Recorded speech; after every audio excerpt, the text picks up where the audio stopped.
कर्ण आपला ज्येष्ठ बांधव आहे, तो पांडव आहे हे माहित असताना सुद्धा अर्जुनानं बाण उचलावा आणि कर्णाला मारावं. तो निशस्त्र आहे, तो रथातनं खाली आहे, हे नियमाच्या विरोधात आहे, हे धर्माच्या विरोधात आहे, हे सगळं माहित असताना अर्जुनानं मारलं. कारण एकच होतं, देवाची आज्ञा.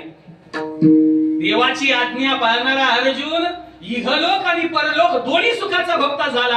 आणि देवाची आज्ञा मोडणाऱ्या लक्ष्मणाला मात्र आयुष्यामध्ये दुःख भोगावं लागलं.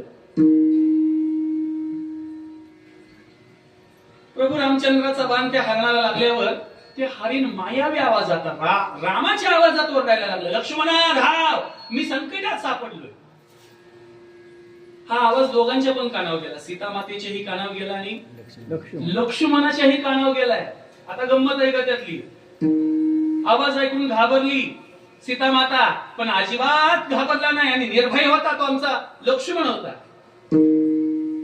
कारण सीता मातेला लक्ष्मणजी सांगत होते, तुम्ही काहीच काळजी करू नका, हा आवाज माझ्या प्रभू रामचंद्राचा नाही. तुम्हाला वाटत असेल तसं, पण तो आवाज त्यांचा नाही.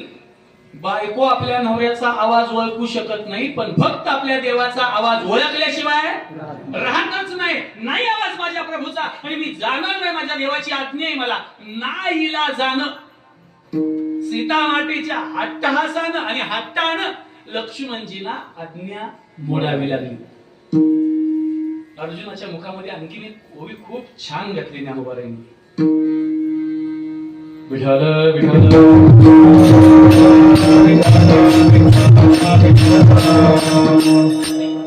तुझे निम्मज मी पावोनी, कर्तव्य गेले निपटोनी, आता आज्ञा तुझ वाचोनी, आन नाही प्रभू तुझे निम्मज मी पावोनी. मी माझ्यात मी पणाला प्राप्त झालो, देवत्वाला प्राप्त झालो. आता तू सोडून जगात कोणाची आज्ञा पाळणार नाही. अर्जुनानं देवाची आज्ञा पाळली, लक्ष्मणानं पाळली नाही. आयुष्यात काही आज्ञा पाळाव्या, शास्त्राची आज्ञा पाळावी, साधू संतांची आज्ञा पाळावी, देवाची आज्ञा पाळावी. या कारणी पै बापा जया अति आपुली कृपा, तिने वेदाची निरोपा आनंद किजे. शास्त्राचं वेदाचं म्हणणं कधीही माणसानं टाळू नये. उचित अनुचित काय आहे, कर्तव्य अकर्तव्य काय आहे, हे शास्त्राला विचारावं, त्याच्या आज्ञेनं चालावं. सीता मातेनं ती पाळली नाही. पुढे काय झालं तुम्हाला माहित आहे.